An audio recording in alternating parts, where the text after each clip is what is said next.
I never thought my life would end up in a courtroom, staring at the man I once loved, and realizing he was the one who'd come to bury me. The day began like a scene written by someone who hated me. The rain was heavy, clinging to the glass as I sat waiting for the judge to enter.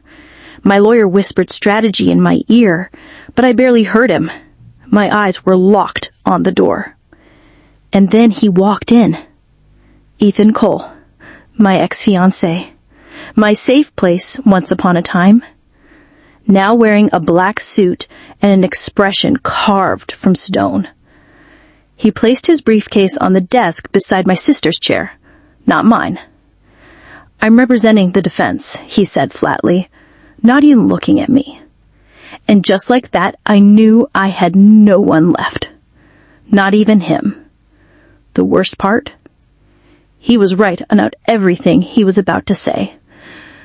But to understand why I was sitting there, fighting for a child who looked at me like I was a stranger, you need to know how I got there. I was never supposed to be a mother. Not in the way people imagine it. I had plans. Graduate school, a scholarship, a career that would carry me far from the small, damp town I grew up in. Then, one reckless night at a college party, all of that unraveled. Weeks later, I wasn't sick. I was 16 weeks pregnant. When I told my parents, they locked the door behind me. The only person who opened theirs was my sister, Clara, who had just given birth herself. She didn't welcome me in with joy. She did it because she knew what loneliness with a baby felt like. 4 months after my daughter was born, I was suffocating. I told myself I could handle the feedings, the crying, the exhaustion, but every day I felt myself disappearing. Then the email came, the one I dreamed of, a scholarship to a prestigious university in London. And I knew, if I stayed, those dreams would die in a crib. One morning I told Clara I was running errands. I left a note, deleted my social media, boarded a plane. I promised myself I'd come back when I could give my daughter more. But I didn't come back. Not for 7 years. London was not a romantic escape. It was survival.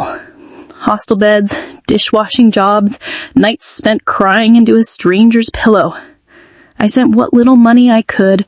Sometimes I didn't answer Clara's emails at all, especially when they changed from worry to anger.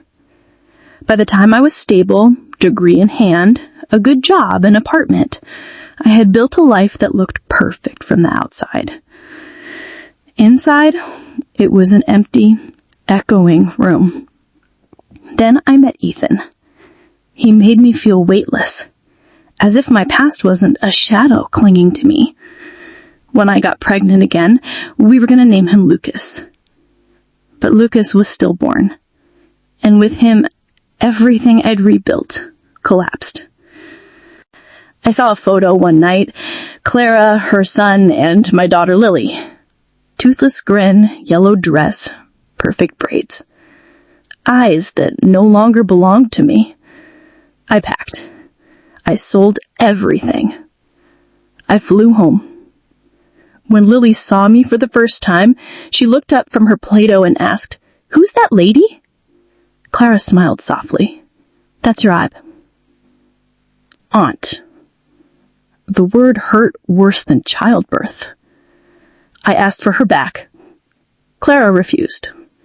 She offered me 2 visits a week on the condition that if I ever tried to take her again, I'd lose her completely.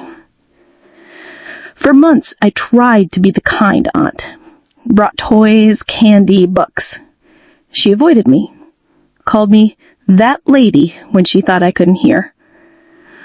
One day at the park, she looked up and asked, "Can I go home to my mom now?" I asked, "Which mom?"